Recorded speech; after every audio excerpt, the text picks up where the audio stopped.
Asante, Mungu awabariki sana, Mungu awabariki kwa maombi. Asante Sister Rebecca kutuongoza. Mungu akubariki. Karibuni sana sana, kama alivyotuambia moderator wetu tayari kwamba tuko sura ya 3 leo cha kitabu cha Samueli, na tumekuwa na break. I believe kila mtu amepata muda wa kutafakari na kuendelea kuombeana. Tuliona kitabu kilichopita sura ya 2, main ilikuwa pia Mungu alikuwa anamwandaa Samueli, na huku pia alianza kutoa hukumu ya Eli kwa sababu ya dhambi za uzembe wa wana wa Eli. So leo tunaendelea kitabu cha Samueli wa 3 ambako nimegawanyisha katika sura session 3, verse 1 to 3, 4 to 10, 11 to 21. Mungu akipenda tutamaliza leo, lakini kama tutamaliza tutamalizia next week. Nategemea kama kutakuwa kuna mchango mingi. Na napenda pia kukumbusha, kusisitiza kwamba hii ni Bible study. Kwa hiyo karibuni, mtu yote anaruhusiwa kuchangia.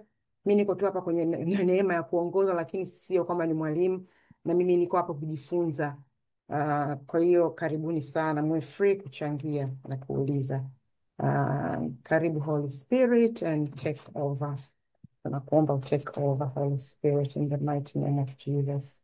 Nitaanza kusoma verse 1 mpaka 3, alafu tutadiscuss kama utaratibu wetu.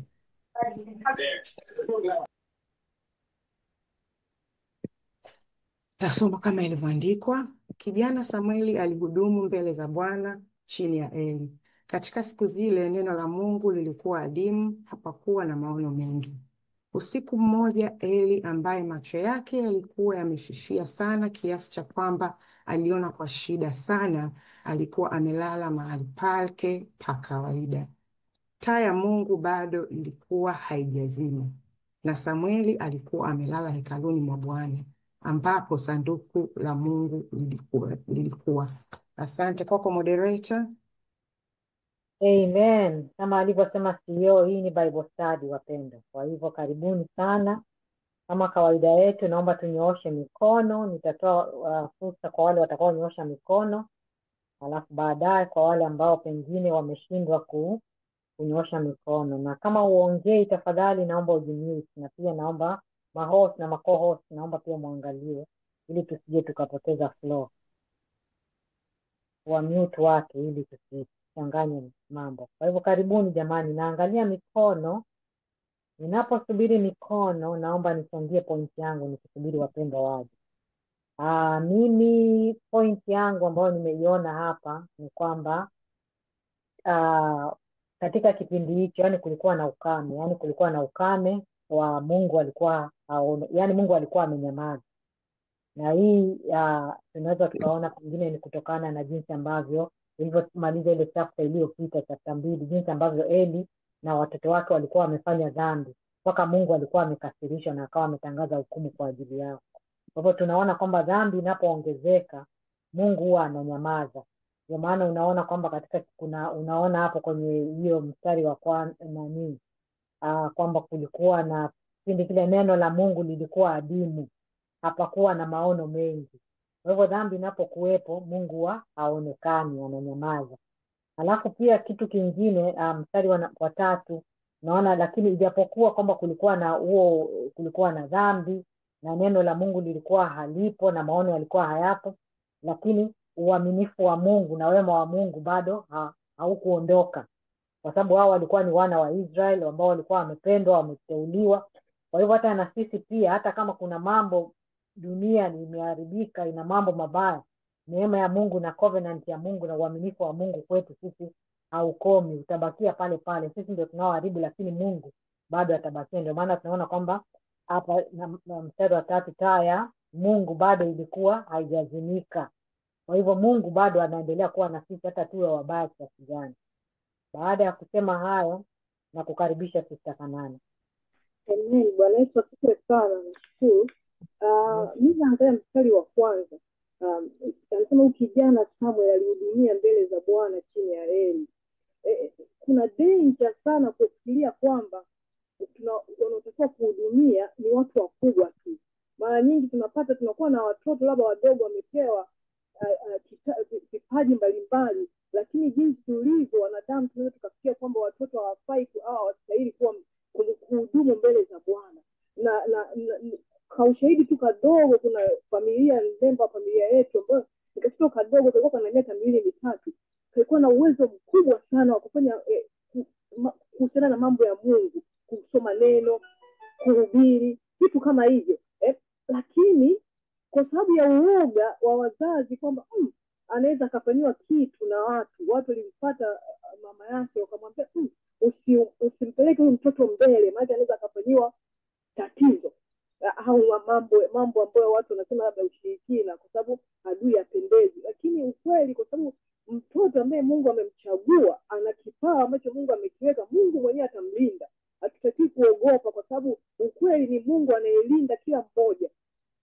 Mungu atusaidie sana, kwa sababu tunaweza tukasababisha watu ambao Mungu amewaweka ili waweze kusaidia katika vizazi wanapotea, kwa sababu yule ambaye Mungu alimtarajia afanye ile huduma anakuwa hayupo tena.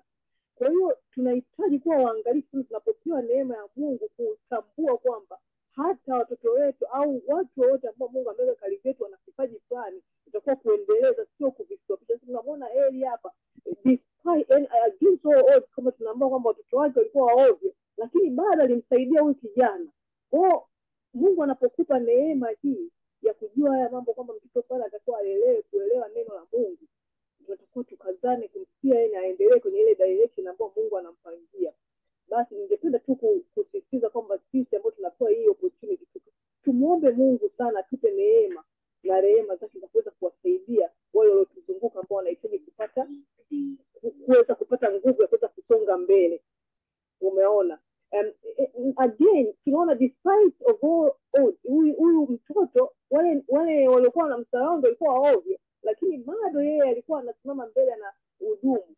Kwa hiyo pia na yeye Mungu alimchagua, ndio maana tunaona kwamba alikuwa na uwezo wa, ingawa amezungukwa na surrounding ya watu hao wote ambao watoto hao wale, ilikuwa easy kukopi, kwa sababu yeye alikuwa mdogo, ilikuwa easy yeye angeenda tu kuwafuata wale ambao ni wakubwa wake akafanya. Lakini tunaona bado, kwa sababu Mungu alikuwa amemchagua kwa wakati huo na kwa ajili ya kazi yake, alikuwa analindwa na Mungu. Bwana Yesu asifiwe sana.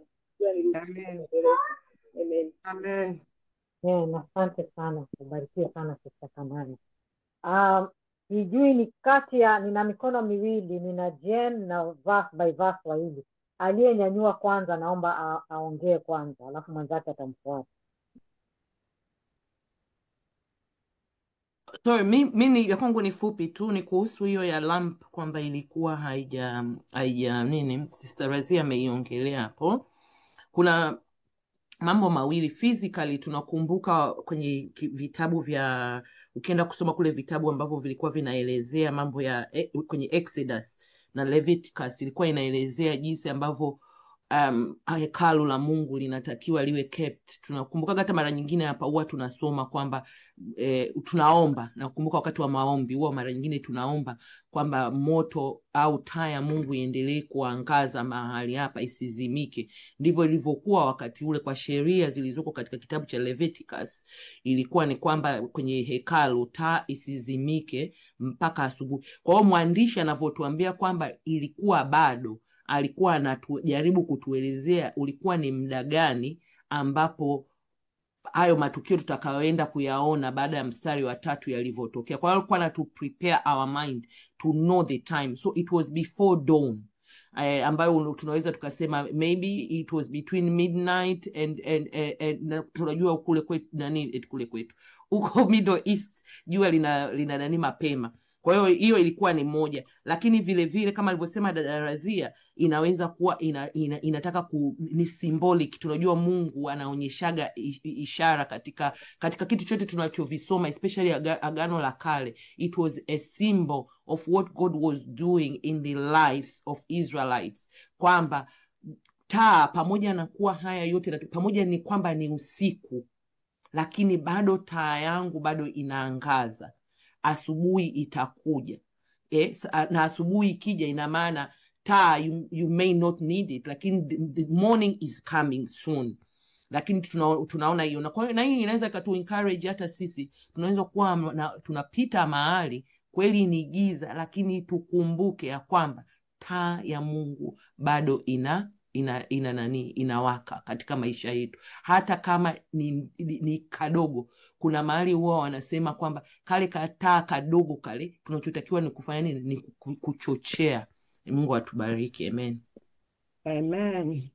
Amen. Karibu Sister Jane, alafu atakuja kaka Daniel. Bwana Yesu asifiwe. Amina. Mimi naanza na mstari wa kwanza. Yani hapa inatuonyesha kwamba Mungu umtumia yoyote, uweza awe mzee, uweza awe mtoto, kwa sababu tumeona specific alikuwa ni mtoto. Kwa hiyo kwa mimi nimekiona kwamba kuna uaminifu katika nafasi. Tukiangalia huyu ni mtoto, ni mdogo, lakini uaminifu wake kama hapa nasikia kabisa kwamba yeye alikuwa katika katika akimtumikia Bwana pamoja na udogo wake, lakini pamoja na hayo bado kulikuwa na uaminifu ndani ya nafasi yake. That is number 1. Number 2, hapa wanasema kabisa ulikuwa na adimu, hapakuwa na mafundisho dhahiri. Umeona? Hii inaposema hapakuwa na mafundisho dhahiri inaonyesha kabisa kwamba imani, panapokuwa hakuna mafundisho kamili, imani za watu zinashuka. Na imani za watu zinaposhuka, tunapokuwa hatuna imani za Mungu, tunaenda kwa mwenendo wetu sisi tunaoutaka. Na uzuri ushahidi tunao nchi tunaoishi sasa hivi. Unaona kabisa imani imeshuka.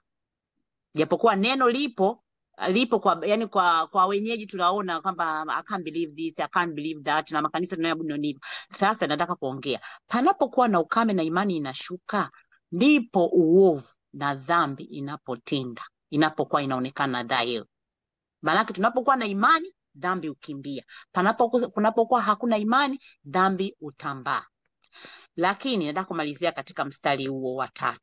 Pamoja na neno la Mungu au uhaba wa neno ulikuwa mdogo, bado neema ya Mungu ilikuwepo. Na ile mbegu, unajua kuna mbegu ambayo inapandwa kwenye rutuba na mbegu nyingine inapandwa kwenye mwamba. Lakini hapa bado tulikuwa kuna ile mbegu ipo, kwa sababu kwamba palikuwa na sanduku la Mungu. Hawakumuacha Mungu wao pamoja kuwa kuna dhambi au I don't know katika mwenendo wao walikuwa wanautenda kipindi hicho, watoto wa Eli na wengine walikuwa wanaambatana nao, lakini bado ile mbegu ya Mungu ilikuwa haijapotea. Ndio maana bado hapa tunaweza kuona kwamba sanduku la Mungu lilikuwepo. Na sisi tuendelee kupanda hizi mbegu. Hata sisi watoto wetu sasa hivi watajifanya sisi ni Gen Z, sisi ni nini, lakini ile mbegu tutakayoiachilia itamea mbele ya safari. Ni haya tu, msifiwe. Amen. Amen. Amen. Amina. Karibu kaka Daniel. Bwana Yesu asifiwe. Amen. Amina. Mimi nataka nichangie tu hapo kidogo, ingaje vingi vimeshaongelewa.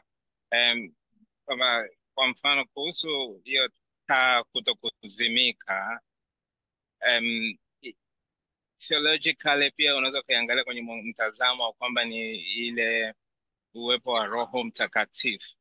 Yani kwamba kuna nguvu za Mungu ambazo ni kwamba zilikuwa bado zipo, na ndio maana unaona sanduku lake bado lipo, kwa sababu kumbuka walikuwa jamaa wakimboa, yani boga ilikuwa hata sanduku analiondoa. Ndio maana unakuta kwa mfano kabisa wanasema kwamba kwa mfano Nebukadnezar walipokuja walichukua kila kitu mpaka na sanduku na kila kitu wakaamua kuchukua au kulibomoa. Kwa hiyo ina maana kwamba yeye akaondoka. Au kama mtakumbuka hadithi ile ya Ichabod, ni kwamba kwamba ile sanduku lilikuwa halipo na wana wa Israeli walipokuwepo. Kwa hiyo kuwepo kwake hapa na taa kuendelea kuwaka, basi tuweza kushukuru kwamba actually uwepo wa Mungu kama ambavyo amewaahidi huko nyuma. Kama mtakumbuka kwenye vitabu vya nyuma au hata Isaya pia amezungumzia akasema kwamba I'll never leave you nor forsake you. So kwa hiyo nadhani ni uthibitisho tu wa hiyo, pia unaweza tukaangalia kwenye engo hiyo nayo. Lakini vile vile na kuhusu kuwaka taa, napenda kama Sister Rebecca alivyozungumzia ni kwamba ndio huko nyuma walielekezwa kwamba hiyo taa zisizime na nini, lakini basi mtu angalie kwenye application kwenye maisha yetu sasa hivi, yani kwamba actually hivi taa nyumbani kwako inawaka kwa mtazamo huu, yani kwamba au inakuwa inawaka Jumapili alafu Jumatatu inazimwa, mpaka Jumapili nyingine, au inakuwa inawaka saa ya kula tu tuombe chakula na nini. Kwa hiyo na vile vile uweze kuangalia kwamba hiyo taa pia inawaka, umeicontain, yani umejaribu kumdhibiti Mungu, ukasema kwamba wewe ni Mungu tu, naomba kaa hapa nyumbani kwetu tu uangalie watoto wangu, lakini sio jamii au sio marafiki au sio huduma au utaki kupeleka hata kazini na kote huko. Mi napenda ni big up to my sister here Ana waga anapenda sana ananipaga, lakini yani amani sana anapokuwa yeye katika vitu ambavyo anapendaga sana kusitiza kwenye familia yetu ni kuhusu hiyo kutokuhakikisha taa izimi kwenye familia, kama jamii, yani sisi kwenye familia yetu. Kwa hiyo waga tunajaribu. Kwa hiyo yani kwa kifupi basi tujaribu kucheki tujikague quickly, alafu labda kwa mbele kwenye maombi mtaombea, yani kwamba basi tujaribu, tujitahidi, Mungu atuwezeshe, Roho Mtakatifu atusaidie kama msaidizi wetu katika kuomba, basi hizi taa zisizime, na zikitaka kama tunataka kuchomoka, na kama wale wanawali wale walikuwa wengine walikuwa hawana mafuta usiku wakati wanamsubiri bwana harusi, basi na sisi pia tufungue macho ili tuhakikishe kwamba tuna mafuta ya kila siku. Amen. Amen. Haleluya. Amen. Nimependa sana kaka Daniel ulivyosema kwamba hii taa ni wakati gani, kwa sababu ni kama vile ambavyo watu tunaletaga vyombo vizuri wakati wageni wanapokuja, lakini anyway, just thinking aloud, that was nimependa hiyo reflection. Asante sana. Karibu beloved servant, alafu atakuja, nimemwona Bishop ameshusha mkono. Haya, karibu beloved servant. Bwana Yesu Alafu karibu. Bwana Yesu asifiwe. Amina dada Tina, karibu. Mimi niko karibu sana na wachangiaji wa mwisho waliotangulia, yani ni nyongeza tu, ni pointi ya nyongeza pale dada Jane alivyosema kwamba tuwe waaminifu. Sasa hapo kwenye uaminifu mimi ningependa kuongeza pia upatikanaji. Yani tujiweke katika hali ya upatikanaji Mungu anapotaka kuzungumza na sisi. Yani kila wakati tuwe katika uwepo wa Mungu, kwamba akizungumza na sisi tupate kusikia ule ujumbe. Tusijichanganye duniani kwenye duniani kuna makelele mengi, kuna mambo mengi yanatokea. Sasa sisi tumuombe Roho Mtakatifu kutuweka katika nafasi ambayo tunaweza tukamsikiliza wakati akitaka kuongea na sisi, kama alivyokuwa Samueli, kwamba alikuwa anasema Samueli alikuwa amelala katika hekalu la Bwana palipokuwa na sanduku la Mungu. Kwa hiyo ninavyoona alikuwa amejiposition. Siwezi kujua kama aliambiwa na Eli kwamba uwe unalala hapa, mi siwezi kujua, lakini kwa upande wangu tu nilipenda kusema kwamba tuwe tu tuna make sure kwamba tuko katika uwepo wa Mungu ili kuisikiliza sauti yake. Basi yani ndio ilikuwa nyongeza yangu tu hiyo. Bwana Yesu asifiwe. Amen. Amina, ubarikiwe sana dada Tina. Okay, atakuja utakuja Dr. Belinda. Nimefurahi kwa sababu kuna pointi yako nilikuwa nimesema, kama nilikuwa nakuchungulia na kuona kama usingekuja. Kuna pointi yako nzuri kweli ulisema kwenye review. Nimeshukuru umekuja. Usisahau hiyo point. Karibu, alafu atakuja Sister Kanana. Umenifanya nicheke maana hata sikumbuki ulikuwa unataka niseme nini. Alikuwa ni Roho Mtakatifu. Amen. Mimi nilikuwa nataka kuchangia ule mstari wa kwanza ambao alikuwa anasema mtoto Samueli alimtumikia Bwana mbele za Eli. Kwenye hii version ambayo Pamela ameitumia hapo inasema chini ya Eli. Ninaona utayari wa huyu mtoto kufundishwa Sasa hivi yani point yangu ni kwamba mtu anaweza akawa na yes, Mungu amemuita kutumika kwenye kitu fulani, lakini bado ni mchanga kwenye hiyo huduma ambayo Mungu amemuitia. Kuna watu ambao tayari wameshakuwa wanatumika maybe in the same position kwa muda mrefu, na neema iliyoko ni kwamba unakuwa unapita kwenye miguu ya wengine ambao tayari walishapita, unapitia kwenye experience zao waliokosea, ambayo hawakukosea. Ina maana unajifunza kwa urahisi zaidi ukiwa chini ya mtu to be mentored.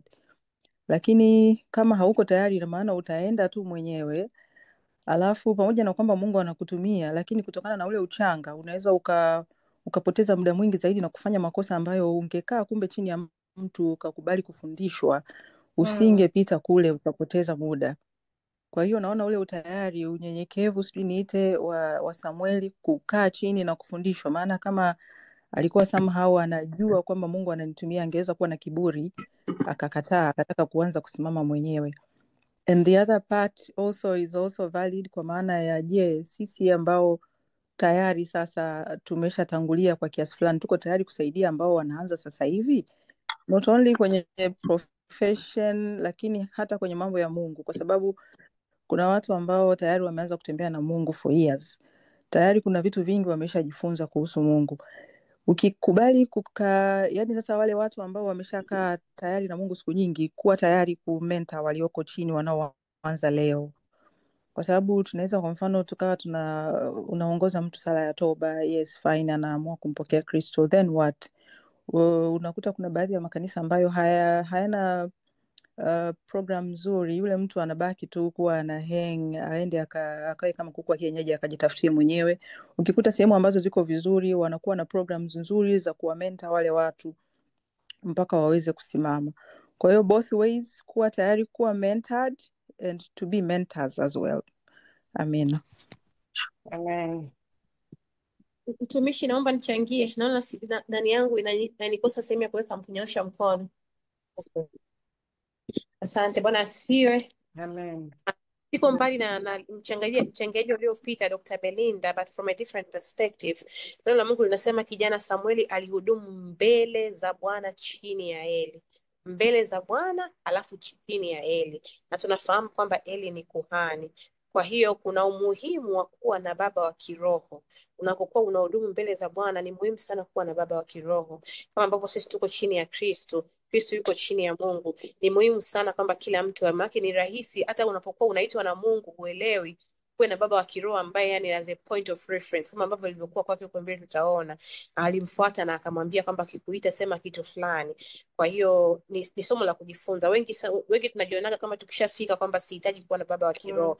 So imagine ambavyo Samuel alikuwa anaitwa na Bwana mara 3 haelewi, anakimbia kule, unaniita. Kama asingekuwa na baba wa kiroho ingekuwaje? Au kama asingekuwa na humbleness and meekness ya kwenda kuomba reference kwa baba wa kiroho ambaye alishamtangulia na alikuwa ana closer relationship na Mungu, kwa sababu lazima kuna great tofauti. Na unakumbuka wakati ule Musa alivyokuwa na Joshua mwana wa Nuni, it's the same thing. Na unaona story ya Samuel ni kama vile Joshua mwana wa Nuni, kwamba lazima kunakuwa na sehemu ambayo wewe utakuwa unakimbilia, unataka support, kukuwekea mafuta, kukuelekeza. Ni vizuri sana ukijinyenyekesha, unakuwa kiroho zaidi. Bwana asifiwe. Amen.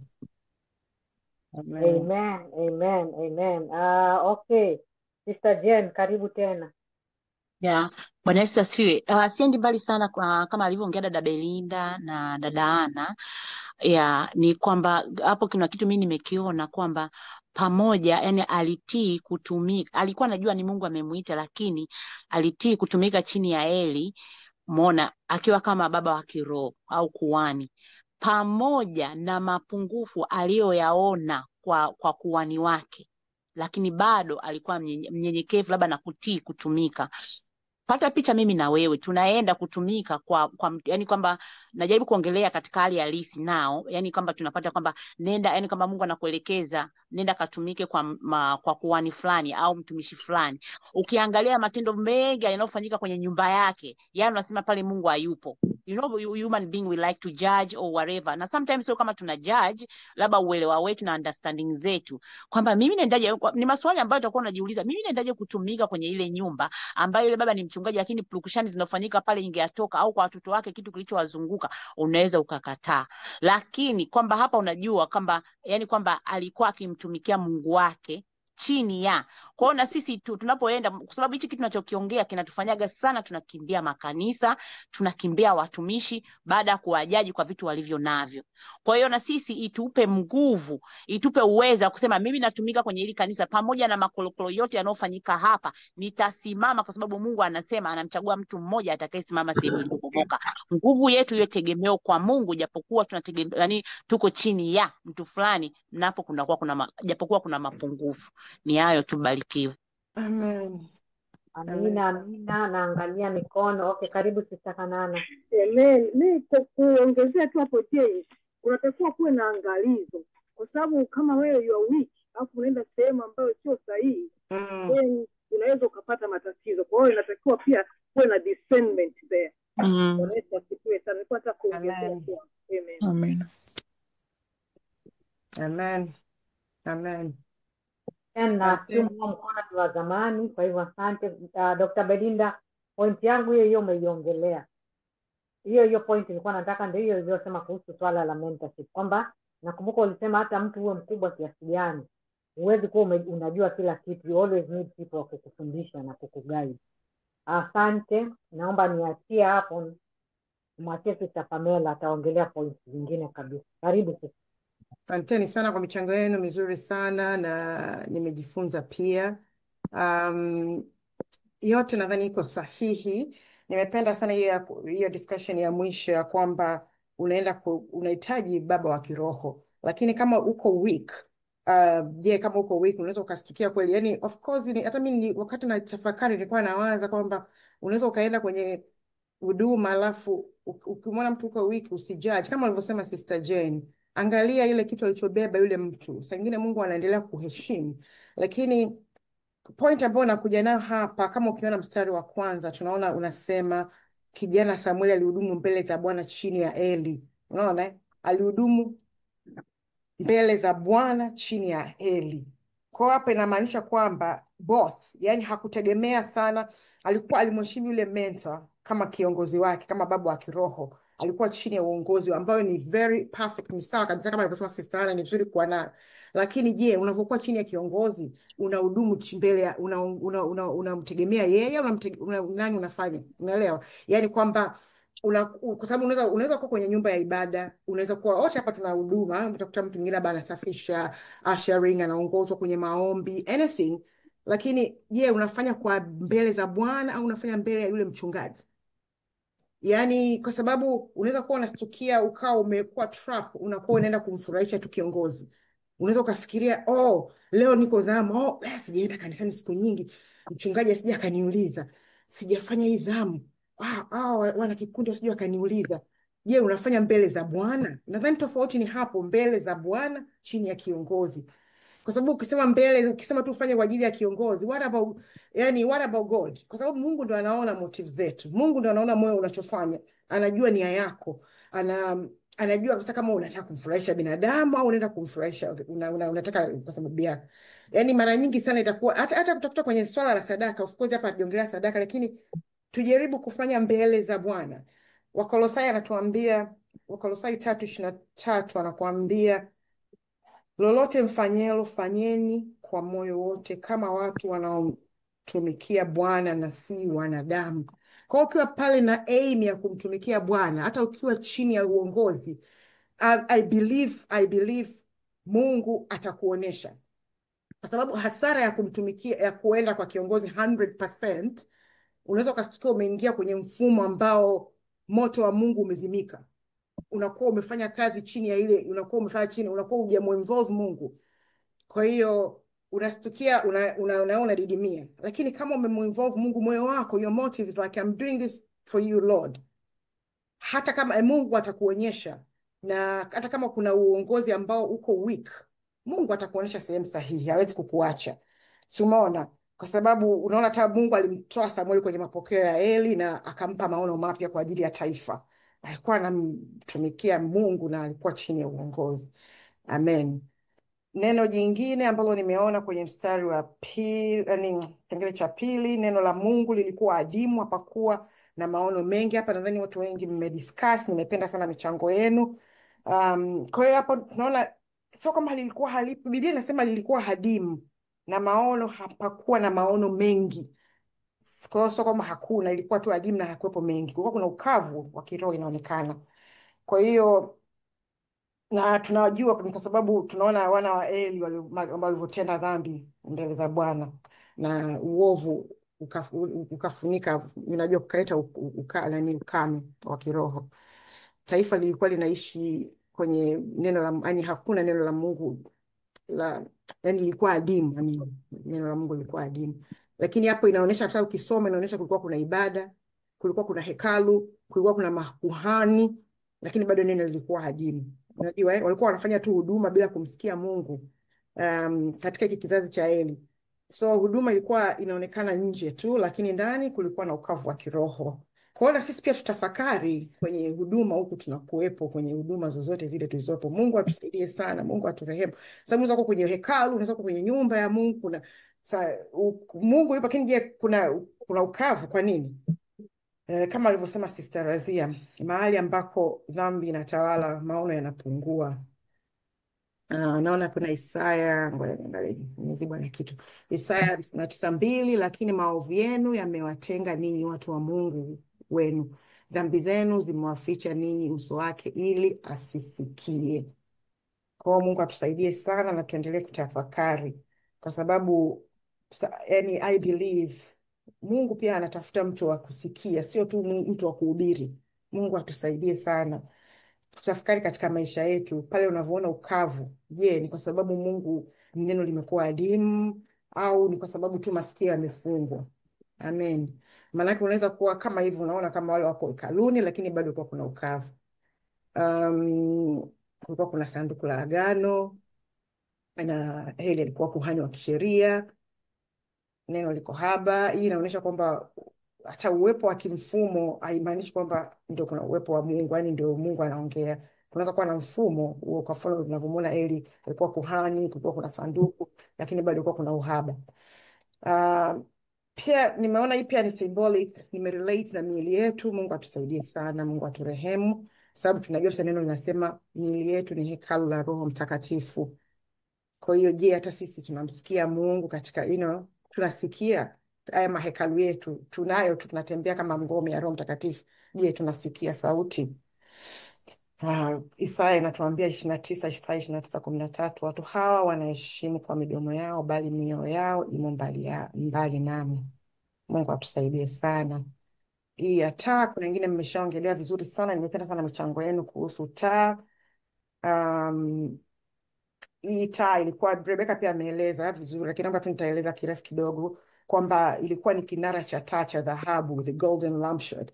Ilikuwa kinawashwa kila jioni katika hekalu la Bwana. Ukiangalia, ukienda kusoma, iko katika Kutoka 27:20 mpaka 21.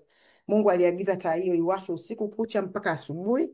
Kwa hiyo hata hapo wanavyosema maneno kwamba bado haijazimika, inaonyesha kulikuwa mapema, ilikuwa bado alfajiri, ilikuwa bado midnight kama alivyosema Rebecca actually.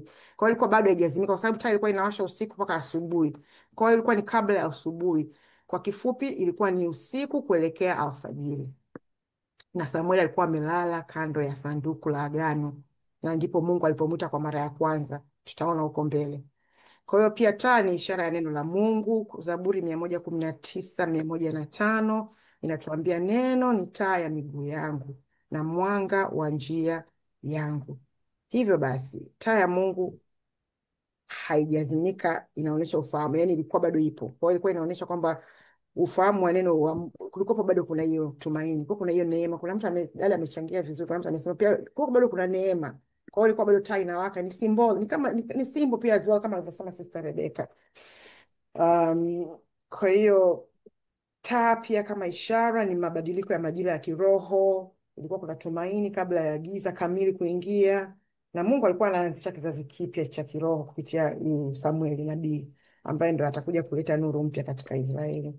Kwa hiyo again, hata mimi narudia tena, naomba tu niwatie moyo, hata kama mtu unapitia gizani, unaona kuna stress, hiyo ni kama giza, una ukame wa kiroho, bado kuna, yani ujue kuna mwanga, lakini bado kutakuwa kuna mwanga, lakini mradi tu usiruhusu taa hiyo izime. Nadhani dada ameongelea kwamba tunahitaji mafuta, tunahitaji maombi, kwa sababu hiyo taa ilikuwa haiwaki peke yake. Tunahitaji mafuta ambayo maombi, tunahitaji neno la Mungu, tunahitaji utiifu ili taa iendelee kuwaka katika maisha yetu. Nimependa sana Dani, asante kwa hiyo kwamba tuwashe taa kwenye sehemu zote, sio tu kwenye maeneo kadhaa, sehemu zote.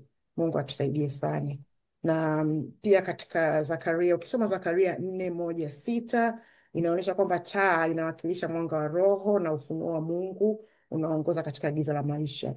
Naona Dani amesema hiyo kwamba ni kama uwepo wa Mungu ukiwepo, ukisikia taa.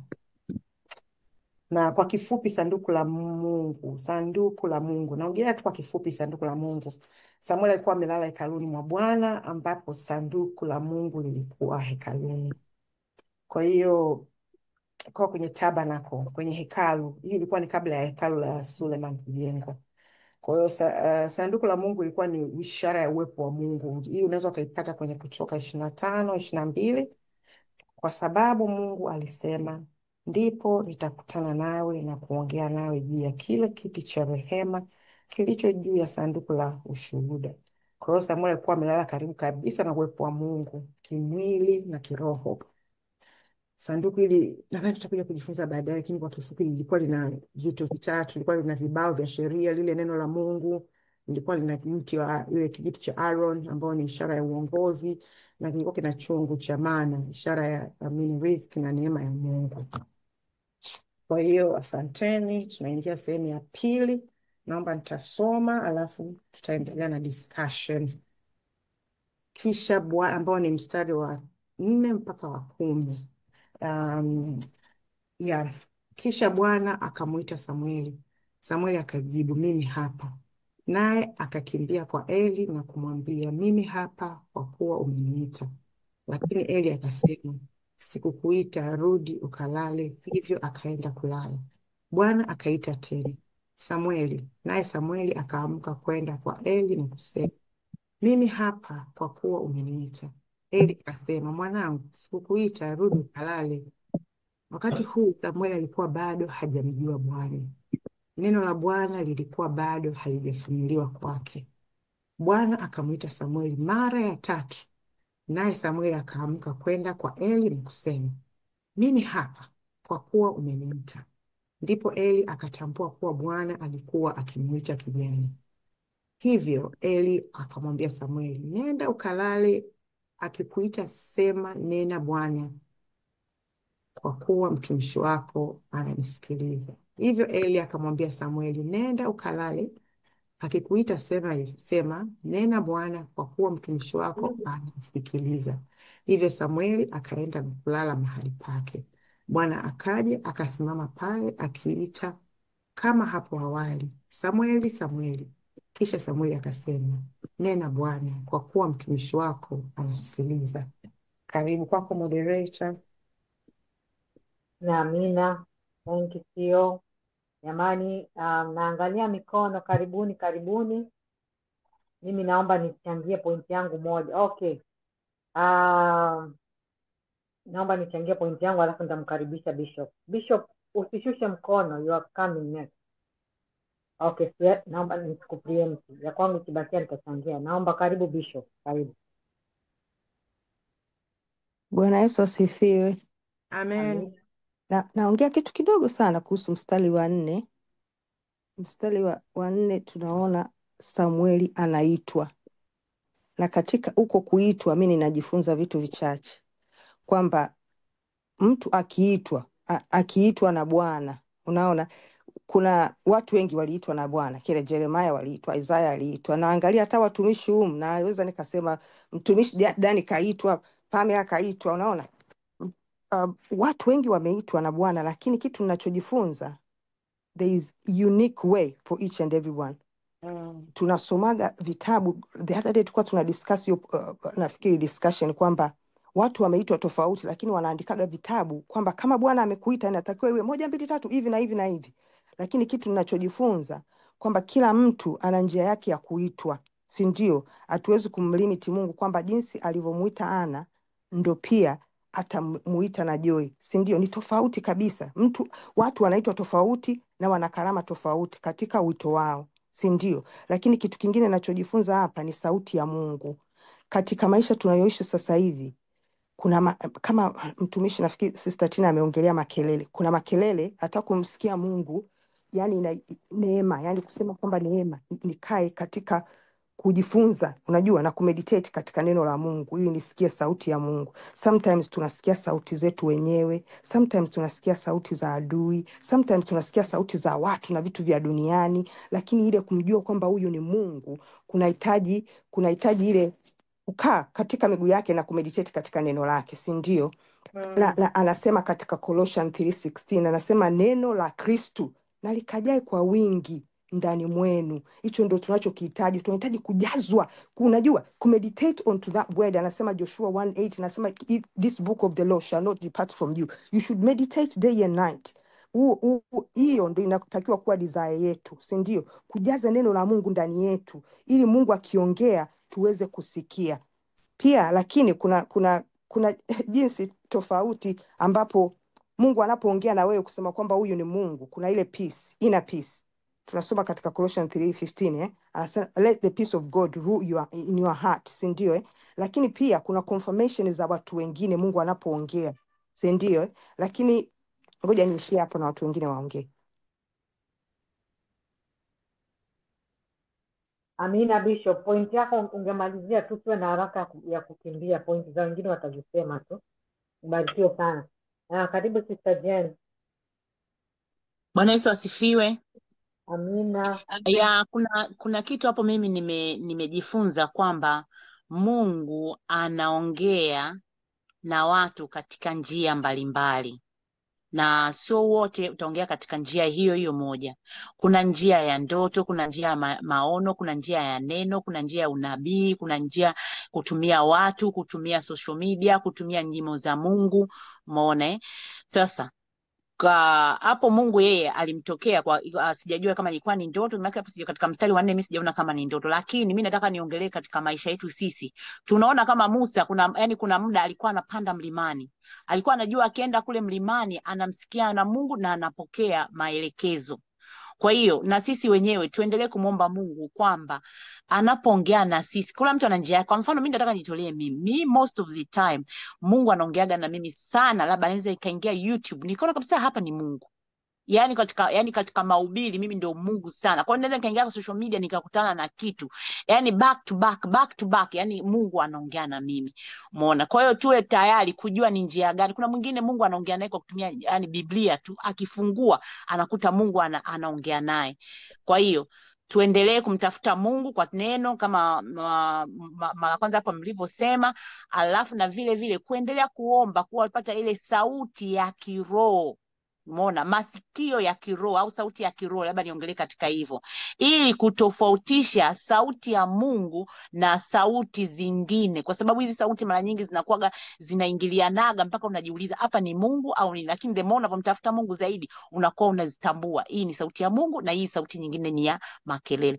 Na nyingine tena hapo kidogo niongeeni kwamba unaona katika ule utayari. Mara ya kwanza kumbuka ni mtoto mdogo amelala, anaenda kuuliza hapana sio mimi, sijakuita. Mara ya pili anaenda, mara ya tatu. Angekuwa mtu mwingine kama hauko kwenye utayari, mara mbili mimi nimeenda, wacha mimi nilale. Kwa hiyo kuna muda mwingine Mungu anatusemesha mara ya kwanza, mara ya pili, na we don't take action au hata kuomba maelekezo. Mungu nilisomesha hapa, unamaanisha nini? Nifanye nini? Hatuna kwamba tumeshaota mara ya pili, mara ya tatu, au kama umeongea naye kwenye social media au umeongea naye kwenye neno, we need go back to ask God. Sawa, umenisemesha nini nifanye?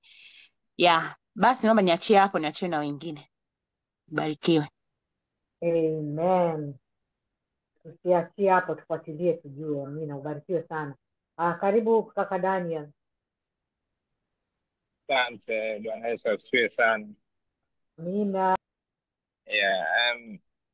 Mimi nataka tu kuchangia very small point ya kwamba jinsi ambavyo ilikuwa rahisi huyu kijana kuchanganya sauti ya Mungu na ya mtu, na hiyo pia inatuonyesha jinsi gani ambavyo actually Mungu anapokuja kusema haji na matarumbeta au radi au nini, kwamba inaweza kuwa ni hiyo small voice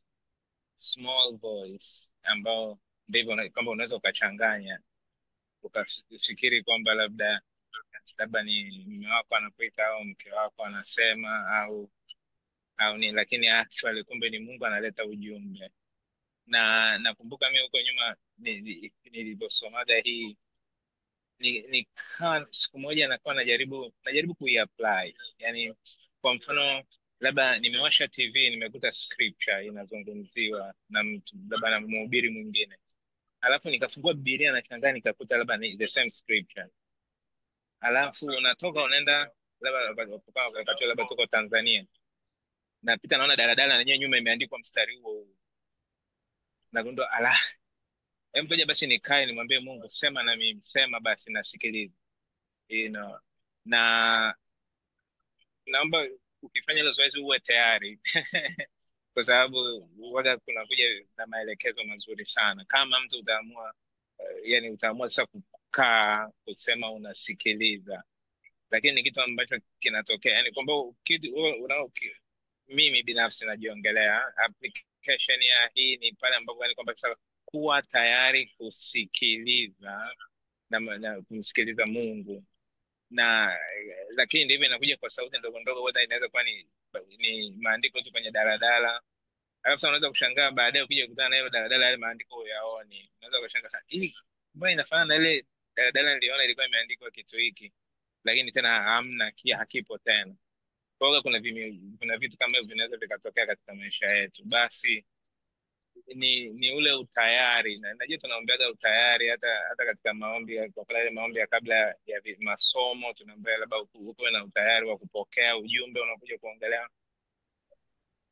Let's try and apply this. Bwana Yesu asifiwe sana. Amen. Amen.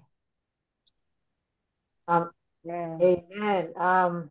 Naona okay, Pamu umenyosha mkono, so naasumu sio mkono. No, ni mimi samahani, sijaweza kubadilisha na nini kwa njiani. Amen. Bwana Yesu asifiwe. Amen. Mimi mchango wangu mmoja tu, michango yenu yote mizuri sana. Mchango wangu mmoja ni kuhusu mentors, kwa sababu hata sisi Mungu ametuweka kuwa mentors. Na ndio maana Bwana Yesu aliwaambia wale wanafunzi, nendeni mkawafundishe watu, wale wanafunzi wangu. It means each and every one of us has a responsibility to teach others. Yani sisi ndio ambao tunashika bango kumwambia huku ndicho kwa Yesu. Sasa tunatakiwa patience.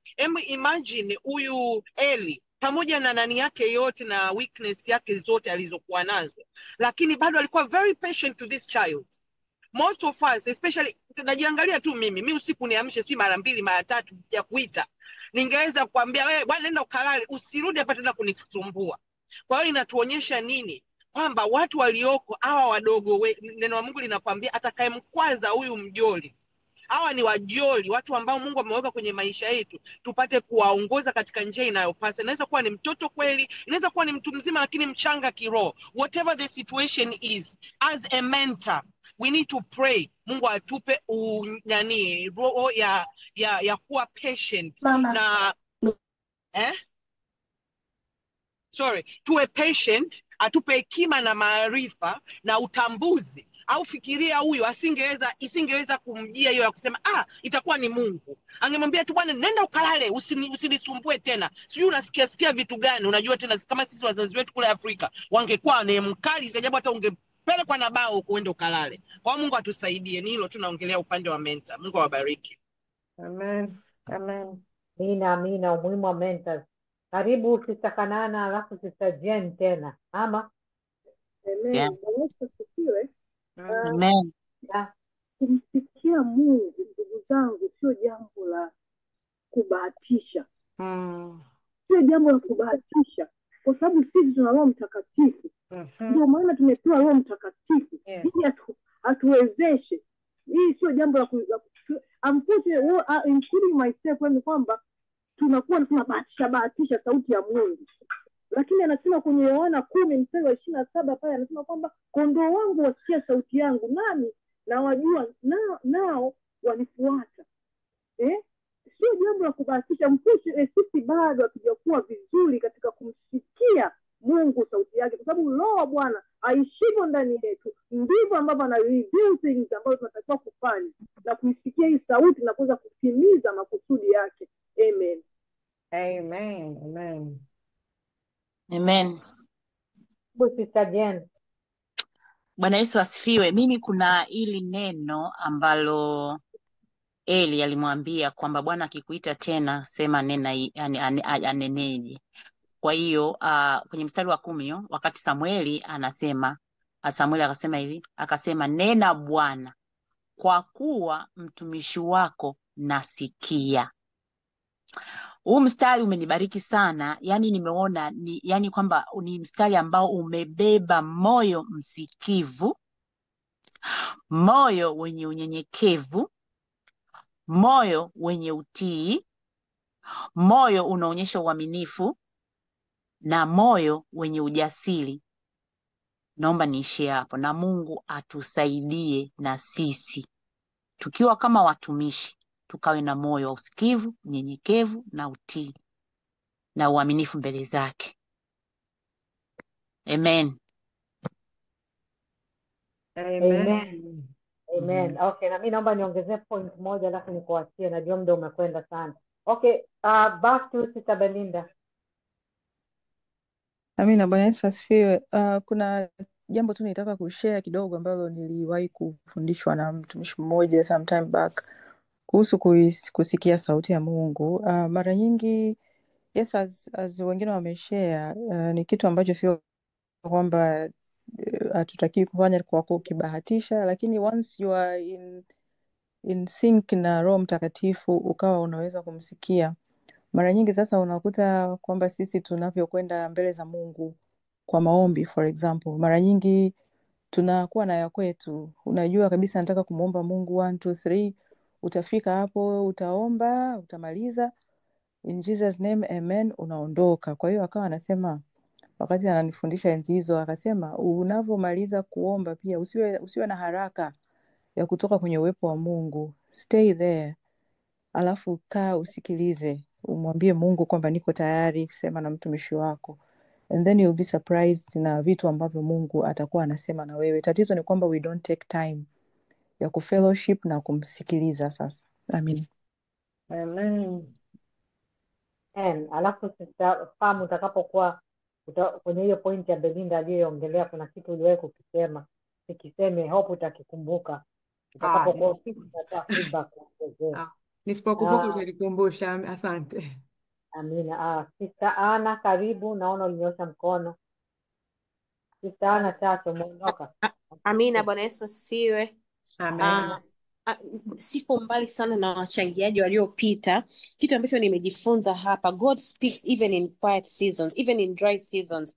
Na mfano kama natoa mfano hapa, where we are going, what we are going with in Tanzania, nilikuwa nawaambia watu we are going in a very strange time, lakini wingu la Tanzania liko wazi kwa namna ya ajabu sana. Mimi kila nikiomba namsikia Mungu, lakini yani ukianza maombi unasikia uwepo wa Mungu wa ajabu, lakini kumbuka kwamba ni tuko kwenye season ambayo yani you can feel like God is far kwa sababu ya uovu ambao unaendelea juu ya nchi, unaona. Kwa hiyo even in quiet season. Na kitu kingine nilichojifunza ni kwamba God knows us by our names. Ukisoma Kutoka 33, Musa alimwambia Mungu, wewe umesema unanijua jina langu, basi uwepo wako uende nami. Wakati Musa anaongea na mimi, you see here God calling Samuel by name, Samuel. Na kwa nini anaongea mara 3? You can tell kwamba we grow into the voice of God. We grow, discernment develops. Mara ya kwanza anafikiri anaitwa na fulani, mara ya pili anaitwa, unaona ambavyo discernment ina grow mpaka anapopita anapata revelation. Na kitu kingine ambavyo nimeongea revelation, God usually huwa anatafuta posture kwanza. Are you in the right posture? Anapokuita Mungu huwa anaangalia are you in the right posture kabla hajadondosha nao revelation yake.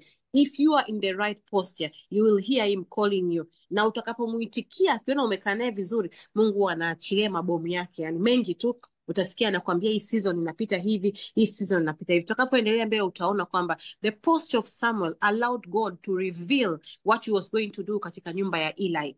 Kwa hiyo lazima uwe kwenye posta ile ya kusema kwamba yani niko tayari kumsikia Bwana. Here I am, speak to me, I'm listening.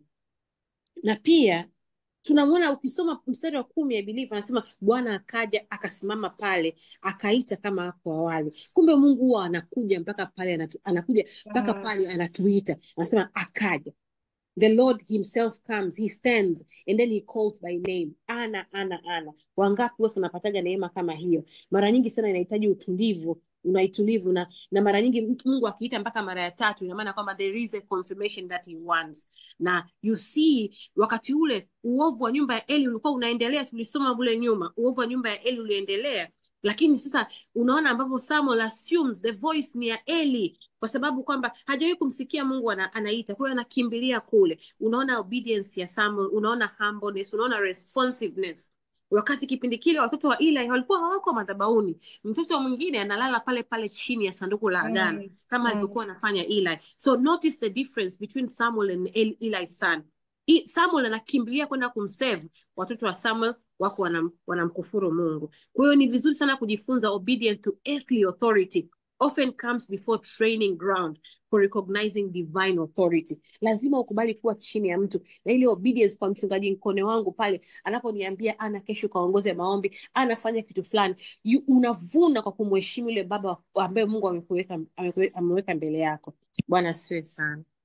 Amen. Moderator, Bwana Yesu asifiwe. Na muda umeisha, imebaki dakika 3. Kwa hiyo naomba niongeze dakika 20 ambazo I hope zitatosha. Maanake yes, nitamalizia next week angalau kwa kipengele hiki. Sawa, nitakuruhusu. Alafu mimi na point yangu inanibana kweli, lakini naomba nimpe kaka Daniel naongelee point yake and then tuta move on. Amen. Amen. Mi point yangu ndogo tu nataka kuongezea hapo Ana alipotoka kusema kuhusu kwamba huyu alikuwa tu mtii na akawa anamlinganisha na watoto wa Eli. Mimi nataka tu niseme kuna mstari uko kwenye Proverb ambao unazungumzia hichi kitu in a short way, ambayo inasema hivi: humility comes before honor. So yeah, so this is it. Yani hapa ndo kinachotokea ni kwamba huyu Samueli yani ana demonstrate yani how to live humility, alafu ndo kama unavyosema huko mbele tutaenda kuona zaidi. Amen. Hicho tu. Amen. Amen. Amen.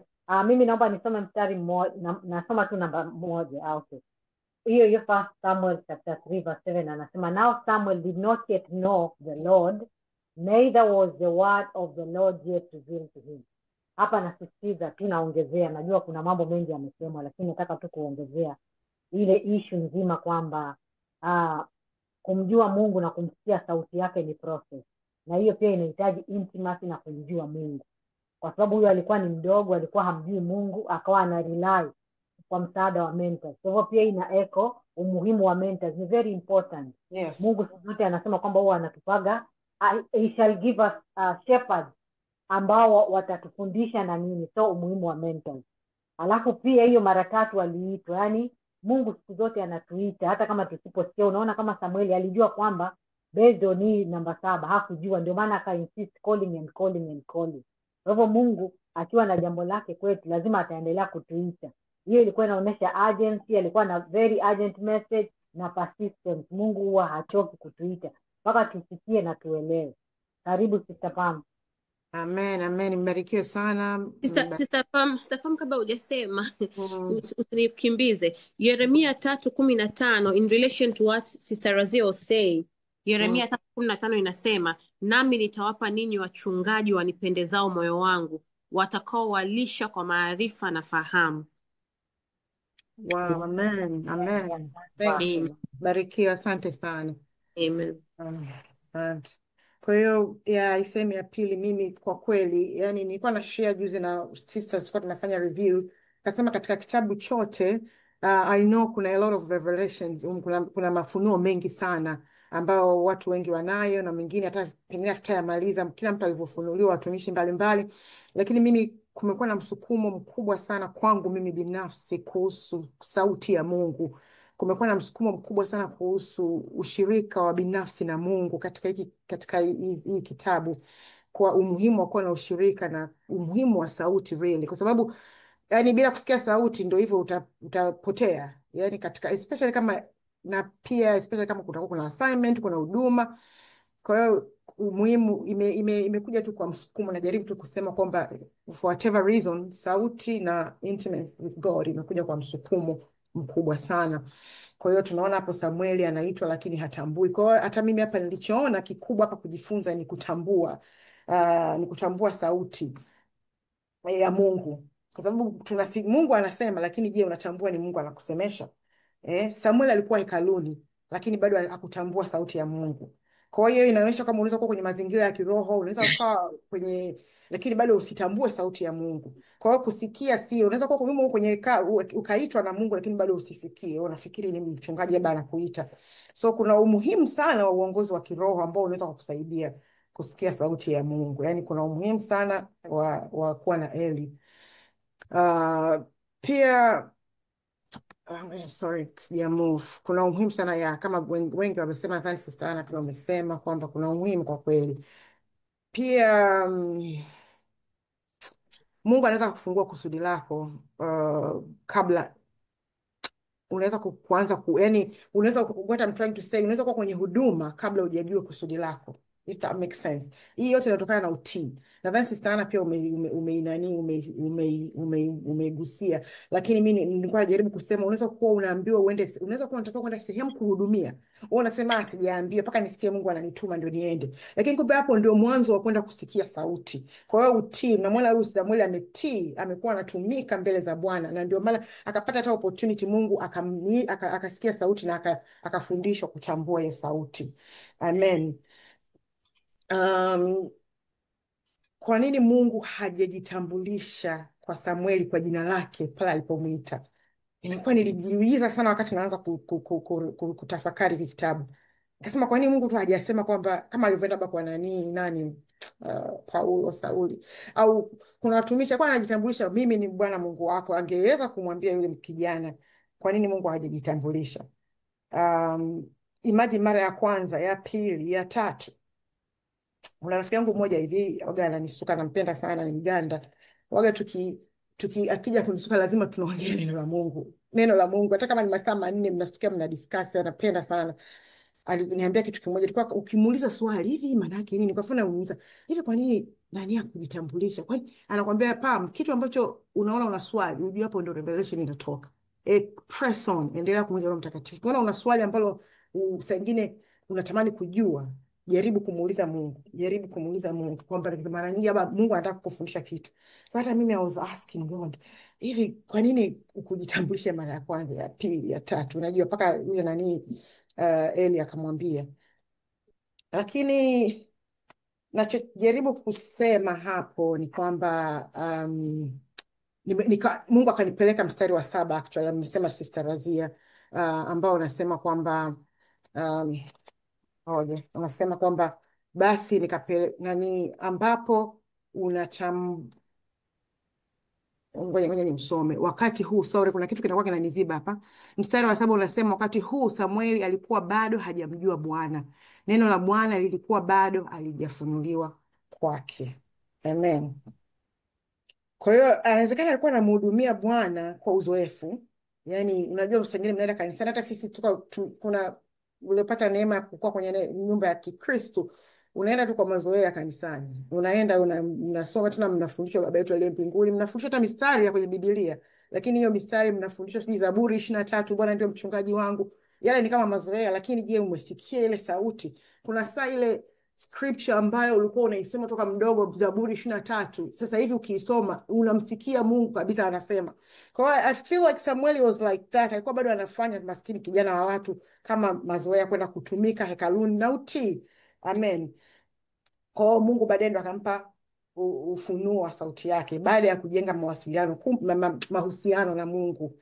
Na mara nyingi Mungu I believe, ndio maana nimesema nimeguswa sana na mahusiano. Mara nyingi Mungu anakupa uhusiano, yani unasikia sauti ukiwa na yale mawasiliano mara nyingi sana. Ndio Mungu anaweza akakusemesha hata ukiwa kwenye dhambi, ukiwa unafanya nini, lakini ile kumsikia na kumtambua na maelekezo mara nyingi sana ni ukiwa na mahusiano naye. Kwa hiyo hii ni hatua ya kiroho ambao watu wengi sana, kwa kweli wengi sana tunapitia Wakristo, kwa sababu saa ingine nasikia mbona kama kutabasamu, nasikia huu msukumo, sijui nasikia sauti ndani yangu. Saa ingine unasikia labda unafikiri ni mawazo yako hivi, haya ni mawazo yangu au ya Roho Mtakatifu. Unajua, unakuwa nadhani Sister Vicky pia ameongea, saa ingine unasikia sauti za watu. So unaona kama huyu nani Samuel alikuwa amesikia amezoea sauti ya Eli, kwa waka anasikia, utakuta na sasa ingine nasikia ni mtu ananisemesha au ni nani. Unaweza ukachanganya hizo sauti. Lakini pia nimependa sana Sister Jane, umetoa mfano mzuri, umenifungua kitu. Umesema wewe unamsikia Mungu kwenye mahubiri. Kwa hapo kitu ambacho kimenijia sasa hivi wakati tunaongea ni utulivu. Nadhani the main thing ni kuwa utulivu.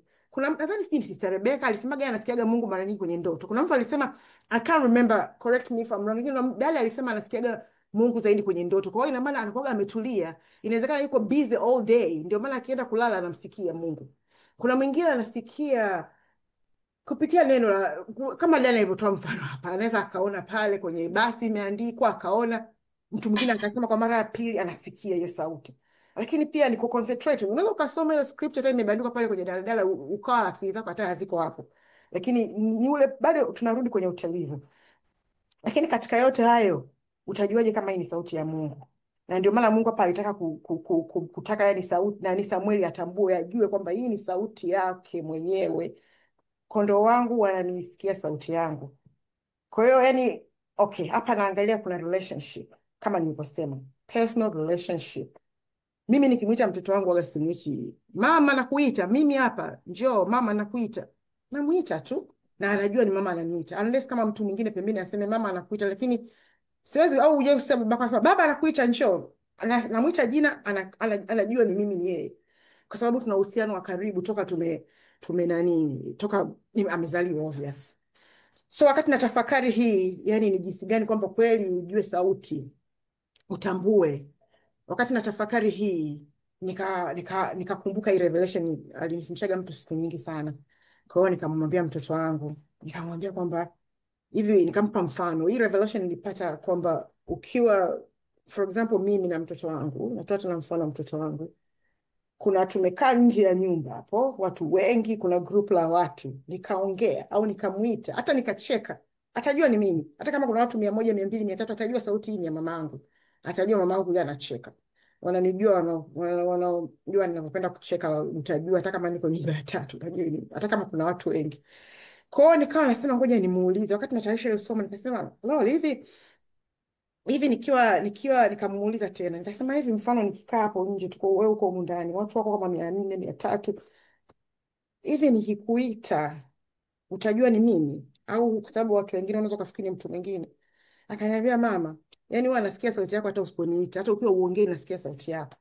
Nikacheka, lakini nikasema, you know what, this is another revelation. Na Mungu was confirming to me kwamba kumsikia Mungu sio lazima usikie ile sound, sio lazima usikie sauti, yani unaweza ukamsikia within. Kwa hiyo Lola anavyosema sijamsemesha sangine anasikia, inaweza kama kuna kitu anataka kufanya, anajua mama anasema hivi, mama will do this. I'm not thinking, I believe that is exactly sisi na Mungu. And that's why unahitaji uhusiano wa baba na mwana, ule uhusiano wa karibu. Utamsikia hata moyoni, hata kama kuna warning, kuna nini, utamsikia moyoni. You don't have to hear ile sauti sijui mtu kasema, especially ukiwa na utulivu. Of course ile intimacy inakufanya utambue zaidi. Alinifundishaga, kwa sababu tunasikiaga watu waga, tunasikia moyoni, unasema nasikia kitu moyoni, kuna kitu kinanisemesha, kuna kitu kimeniambia. Alinifundishaga Mwalimu Mgisa Mtebe, nadhani wengi wenu mnamjua. Nilijifunza sana wakati ule, alisema kwamba saa nyingine tunamuita Roho Mtakatifu kitu, wewe unasikia kuna kitu kimeniambia nifanye hivi, kuna kitu kikaniambia nisiende, kuna kitu kimeniambia. Kwa nini unasema kitu? Ile ni Holy Spirit anakuambia. At least sema nimesikia sauti moyoni imeniambia niende. kwa sababu kuliko kusema kitu, yule ni Holy Spirit, kwa sababu mara nyingi tunajua sasa huyu alikuwa ni Holy Spirit, labda amekuepusha na kitu kibaya, unasema ilikuwa ni kitu. No, ni Holy Spirit amekuepusha au amekuoni na kitu kimetokea. Kwa hiyo let's acknowledge him, tumwite Roho ameongea, sio kitu. Ila nilimshangaa Mungu sana. Kitu kingine naomba nishare na nyie, tulikuwa kwenye kongamano, kwa sababu nilikuwa bado natafakari kuhusu sauti ya Mungu. Tulikuwa kwenye kongamano la Mwalimu Mwakasege, nadhani kuna sisters tuko nao humu. Moja ya kitu aliongelea ni sauti ya Mungu. Nakumbuka mwalimu alisema hivi, kwani sisi tumefundishwa kusikia sauti za wazazi wetu eh? Nani wewe kakufundisha kusikia sauti ya mzazi wako eh? Kwani walikufundisha kama si umeijua mpaka umekuwa mkubwa? Kwa hiyo akasema it's the same way na Mungu. Alitugaia mfano mmoja, akasema kwamba mtoto wake alivyokuwa mdogo sana, alikuwa wakienda kwenye huduma, watu wanakuwa wamejaa, kwa hiyo utakuta kuna watumishi wanaongea, lakini akifika tu mwalimu, mtoto wake mfano yuko nje, akifika tu mwalimu akasema haleluya, anasema mtoto wake anakimbia, baba huyo. Kwa hiyo mwalimu akawa anajaribu kusema ndio hivyo, yani unaona, baba mwana, na sisi akawa anajaribu kurelate uhusiano wetu sisi na Mungu, jinsi unasikiaje sauti. Mwalimu akatoa mfano kwamba akasema unaweza kukuta mtoto ameachwa kwa mdada wa kazi. Kuna hatari sana, utakuta I'm sure mtakuwa mmeshawahi kusikia, utakuta anakuwa anamsikiliza zaidi dada wa kazi kuliko mama, kwa sababu utakuta mama hakai naye au baba amekaa zaidi na dada wa kazi. Kwa hiyo ni yule mtu ambaye unakaa naye sana hapo hapo, na bado nashikilia kwenye intimacy with God, hapo nashikilia kwenye uhusiano bado. Kwa hiyo ndio hilo somo ambalo, ndio maana nilikuwa nasema nimesikia sana kufundishwa kujua zaidi sauti. Tunaona Samueli alihudumu mbele za Bwana na alikuwa hekaluni mwa Bwana, ambapo sanduku la Mungu lilikuwepo. Kwenye sanduku la Mungu, so alikuwa karibu na Mungu. Kwa hiyo alianza kusikia sauti ambayo ambayo ndio ilikuwa ni hatua za kwanza alianza kumtumikia katika utii wake, na ndio of course utambuzi akapewa, akasaidiwa na Eli. So tujenge mahusiano. Naomba tu nitoe tips haraka haraka. Tips za kujenga, kwa sababu mwingine anaweza kusema mahusiano, nafanyaje mahusiano na Mungu? Kuna njia nyingi. Tenga muda wako na Mungu. Yaani tenga at least 10, kama uko busy just 10 minutes. Hata kama uko busy, anzia hapo. Sababu mwingine anaweza kafikiri lazima nianze masaa 3, 4. Anzia hata hiyo as little as 10 minutes. Utaongeza taratibu, utaona ile raha yako inavyonogewa, utaongeza tu. Nakumbuka huko nyuma nilikuwa naongea na binti yangu wakati alikuwa bado yuko chuo. Nikali mwongea naye muda mrefu kwenye simu. Nikaa na share naye, namwambia nataka nianze kuspend more time na Mungu, lakini naogopa, I'm worried kwa sababu sijui kama nitapata huo muda. Alafu nakuwa nasema nafanya nini sasa? Yaani naongea naye, imagine. Akaniambia mama, we've spent here more than 1 hour tunaongea mimi na wewe. Tumekuwa tumeongea naye muda mrefu. Sasa tunachia tu story. Hivyo ndio utafanya na Mungu, ndio huu muda utapata. Kwa nini umepata muda kwangu? And sitasahau hiyo. Kwa hiyo wapendwa, yani mara ngapi sisi tunaongea na watu kwenye simu, tunaongea saa nyingine afu unaongea kuhusu nini? Unajua? Na Mungu ndio hivyo. Afu yani uhitaji, hata unaweza kukaa ukasikiza mahubiri kama anavyosema Jane. Unaweza ile 1 hour unafikiri ni nyingi. Chukua mahubiri. Chukua kitabu, andika. Utashangaa yani utasikia something. You hear something. Pia utulivu kingine ameongelea Dr. Belinda, pia tayari sitaiongelea sana, lakini mimi I believe utulivu, na hapo hata nyuma of course nimeshasema utulivu ndio is very important. Mwambie Mungu, ukisikia sema Bwana niko hapa. Na kama alivyosema Dani, hiki kitu sio rahisi hivyo. Unamwambia Mungu sema Bwana. Unaona Samueli, umeona amesema sema Bwana, lakini alikuja tutaona huko mbele kitu alichoambiwa ni kikubwa. Kwa hata kama unavyosema kweli sema Bwana, Bwana niambie, ongea na mimi. Are you ready? Yani sio kitu rahisi kama tunavyofikiri, kwa sababu unaweza kupewa kitu kikubwa sana cha kufanya. Kwa sababu unasema nataka kusikia. I don't think kama Mungu anataka tu usikie sauti kwa sababu ya for your selfish reason. Kwa sababu inaweza kuwa kwa sababu ya watu wake. Kwa hiyo ni vizuri ndio tunajua tunataka kusikia sauti, lakini pia utulivu na kusema Mungu na kusikia. Kusoma neno pia. Jamani, unaposoma neno usisome kama task. Angalia Biblia, kuna kitu nimejifunza.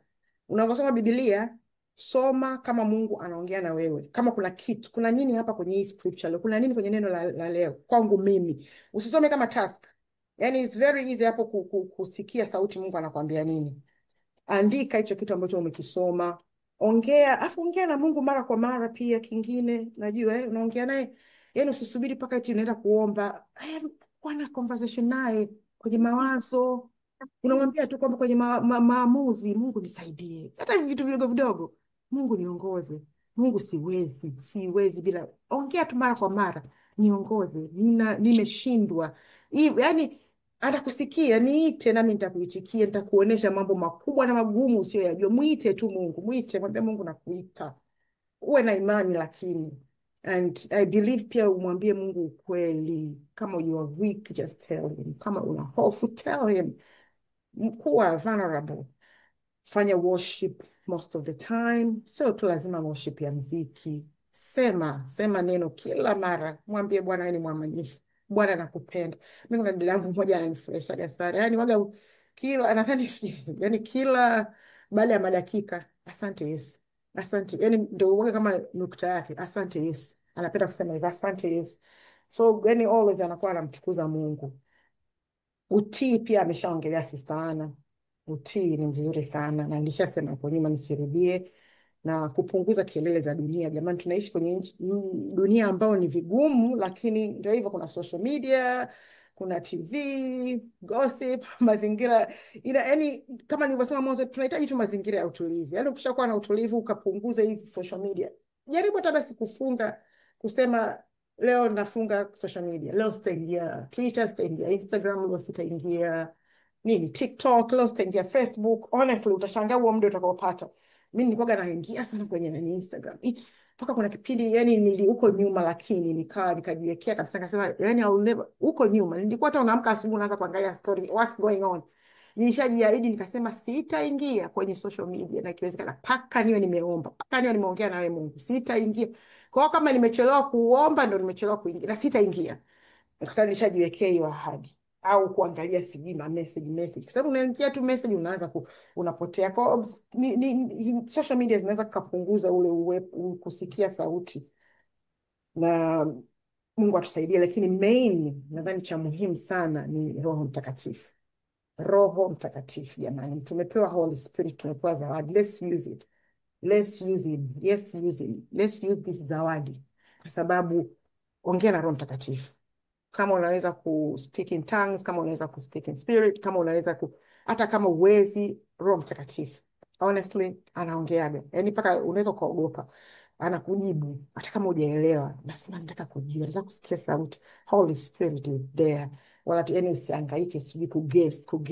Huo muda wa kuguess, ask Roho Mtakatifu. Kingine pia nilivyokuwa na tafakari kuhusu na tumediscuss hapa, hakuna ubaya kuwa na mentor ambaye atakufundisha kutambua sauti ya Mungu. Na ni vizuri sana, lakini pia tukumbuke Eli wetu mara nyingi anaweza kuwa daraja la kupitisha sehemu. Umeelewa eh? Yani sio kila kitu tu wewe unaenda kwa Eli unataka kujua. Nimesikia hivi 100%. Mungu atusaidie sana, yani tusiwe tegemezi 100%. Especially kama kuna vitu binafsi, personal things. Sangine simeona Eli akusikia Samuel alichokuwa, yani akusikia ile sauti, amejaribu tu kumshauri atakuwa ni Bwana, na ni kweli alikuwa Bwana. Labda based on his experience. Ile sauti alisikia mwenyewe moyoni, yani alisikia mwenyewe Eli akusikia. Kwa hiyo hata sisi Mungu anaongea na sisi wenyewe, vitu vingine ni anaongea na wewe. Yani sio lazima kila kitu pastor kasema hivi, kaniambie nini. Mungu atusaidie, atupe huo niseme nini, atupe tu hiyo neema ya kusikia maelekezo wenyewe pia. Amen. And kingine ambacho nilikuwa pia nataka kumalizia, almost namalizia, nilivyokuwa najiuliza kwa nini ilikuwa important kwamba Samueli yani ajue, kwa nini ilikuwa important Samueli ajue. Ile unajua anaitwa mara ya kwanza ya pili, yani Mungu alitaka ajue, awe very clear, ajue hii ni sauti yangu. Alikuwa anamfundisha vizuri kwa sababu alikuwa na kazi huko mbele za kufanya. Samueli alikuwa na kazi kubwa ya kufanya ambayo ilikuwa inahitaji lazima, assignment yake ilikuwa ni lazima awe very clear kwamba huyu anayeongea ni Mungu. Nakumbuka hapa Samueli tayari yuko katika, yani anakaribia kupokea wito wa kumtumikia Bwana ambao unamweka nafasi ya pekee kuwa mwakilishi wake. Ataleta neno la Bwana, hata kuwa tena chini ya Eli. Si unaona, mfano unakuwa chini ya Eli, alafu Mungu wewe ndio labda unatakiwa wewe ndio uwe kiongozi, uwe ukafanye prophecy, unaenda tena kuuliza mtu mwingine, wakati zingine neno au neno hilo unatakiwa wewe ndio ulijue ulitoe kutoka kwa Mungu. Kwa hiyo Bwana anataka aelewe kabisa kwamba hayo maagizo anamfunulia ni yeye, ili atakapoenda atoe. Kwa hiyo nilikuwa nimeandika hizo points hapo haraka haraka, labda nitazisema kwa sababu ya muda. Tunajua wote kama Samueli ilikuwa important kwa sababu alikuwa, sorry, nirudi nyuma. Alikuwa ndo, okay, hiyo tumeshaona. Alitakiwa kutoa hukumu kwenye nyumba ya Eli, alitakiwa kuongoza taifa la Israeli kiroho na kisiasa. Alikuwa nabii, aliitwa nabii, mshauri, mwamuzi wa Israeli. Alipaka mafuta Sauli, mfalme wa kwanza. Kwa hiyo na Samueli, unakumbuka, alipokea maelekezo kwa Mungu moja kwa moja, kesho nitakuletea, bila kusikia. Mungu kwa hiyo Mungu angekosea kama angekuwa kweli hajajua sauti ya Mungu vizuri. Na ndo alimpaka mafuta Daudi, mnakumbuka. Ilihitaji, yani ile jukumu lilihitaji usikivu wa juu sana, kwa sababu alienda kuchagua kule, mnakumbuka, kwa wale ndugu, akasema si huyu. Hatimaye Mungu ndo akasema ndio huyu. Na pia aliongoza taifa wakati wa mgogoro na kurejesha uungu kwa Israeli, kurejesha heshima kwa Israeli. Kwa hiyo nadhani niishie hapo, muda umekwenda sana. Mungu awabariki. Tutamalizia next week. Kama kuna vitu vingine, chapter nadhani ina mambo mengi sana. Kama kuna vingine ambavyo tutakuwa tujasema, tunaweza tukamalizia next week. Kama mnaona, kama itapendeza, kama mnaona kama kuna hii topic katika sauti bado kuna kitu ambacho mtu anawiwa kukisema, tunaweza tukakimalizia tukakiendeleza tena next week kabla tujaingia hiyo mistari mingine ya mwishoni. Mungu awabariki sana sana sana. Lakini naomba jamani, samahani sana, najua muda umeenda. Nilikuwa tunaomba kusema kutokana na haya mafundisho pia, naamini kwamba wote mmesikia. Kama kuna mtu yoyote ambaye hajaokoka au amechereza, anatamani Bwana awe Yesu awe Bwana na rafiki yake na mwokozi wake, karibu sana, karibu sana. Sasa kuokoka, kumbuka, sio dini. Kuokoka sio dini mpya. So kwenye recording zetu YouTube hapo mwisho kuna maombi ya sala ya toba, lakini unaweza pia kuongea na kiongozi yoyote au mtu yoyote aliyokukaribisha. Kama kuna mgeni karibu, au kwenye social media unaweza kutuandikia kwenye hizo platform zetu. Kuna Facebook, Instagram, YouTube, na Mungu atakubariki sana. Karibu sana moderator, narusha kipindi kwako. Amen. Sio, asante sana kwa Asante sana kwa kushiriki katika kujifunza neno la Mungu. Mpendwa, kama utapenda kumpokea Yesu awe Bwana na Mwokozi wa maisha yako, na kukaribisha uombe sala ifuatayo. Baba wa mbinguni, asante kwa upendo wako na rehema zako, na kujia katika jina la Yesu Kristo. Nakiri kuwa mimi ni mwenye dhambi na naomba msamaha wako. Ninaamini kuwa Yesu Kristo alikufa kwa ajili ya dhambi zangu na akafufuka ili nipate uzima wa milele. Namkubali Yesu Kristo kuwa Bwana na Mwokozi wa maisha yangu.